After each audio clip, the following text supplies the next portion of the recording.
também saudamos os irmãos com a paz do Senhor. Graças a Deus. Chegamos aqui nesta Jerusalém, porque Deus está bem presente neste lugar. Já podemos sentir a sua presença envolvendo nossas vidas neste lugar, porque aonde Deus está, alguma coisa tem que acontecer. E Deus já tem falado nesta noite. Eu creio que a tua oração ela foi ouvida e Deus tem resposta para a tua vida nesta noite.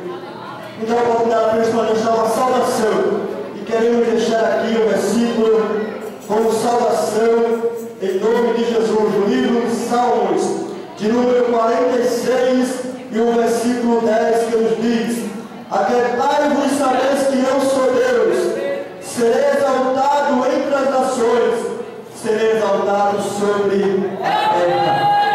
Este versículo para a tua meditação desta noite. Não, aleluia, se preocupe, porque Deus está no controle de